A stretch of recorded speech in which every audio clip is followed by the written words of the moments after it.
December 25 आउन साथ हामी चारैतिर Christmas tree, Santa Claus, light र मेरी क्रिसमस भन्ने शब्द सुन्छौँ। तर के तपाईँलाई थाहा छ क्रिसमस वास्तवमा किन मनाइन्छ? नमस्कार साथीहरू, welcome back to our YouTube channel. आजको भिडियोमा हामी कुरा गर्नेछौँ मेरी क्रिसमस किन मनाइन्छ र क्रिसमसको वास्तविक अर्थ के हो। डिसेम्बर 25 आउन साथ हामी चारैतिर Christmas tree, Santa Claus, light र मेरी क्रिसमस भन्ने शब्द सुन्छौँ। तर के तपाईँलाई थाहा छ क्रिसमस वास्तवमा किन मनाइन्छ?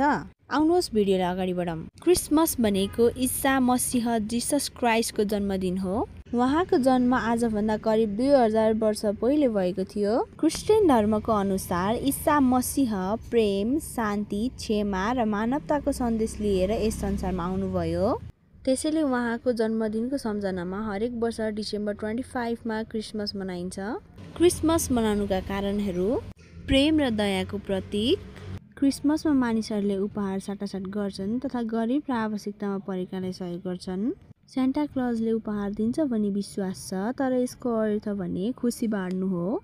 परिवार र साथीभाइहरूसँग बसेर खाना खाने, गीत गाउने, रमाइलो गर्ने गरिन्छ। क्रिसमस ट्रीको अर्थ जीवन, आशा र नयाँ सुरुवातको प्रतीक हो र सेन्टा क्लजको अर्थ दयालु र सहयोगी व्यक्तिको चिन्ह हो जो बच्चाहरूलाई गिफ्ट दिएर खुसी दिन्छ। यी सबैले खुसी र सकारात्मक सोच देखाउँछन्। नेपालको संविधानमा मेरी क्रिसमस भन्नाले के बुझिन्छ? नेपालको संविधानले धर्मनिरपेक्ष स्वतन्त्र दिएको हुनाले क्रिसमस मनाउन पाइन्छ।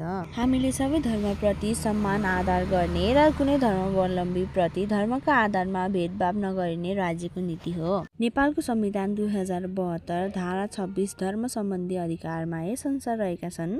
प्रत्येक नागरिकलाई आफ्नो धर्म मान्ने, पालना गर्ने र संरक्षण गर्ने स्वतन्त्रता छ। सबै धर्मप्रति समान व्यवहार गरिन्छ। कुनै धर्म परिवर्तन गराउन जबरजस्ती गर्न पाइँदैन।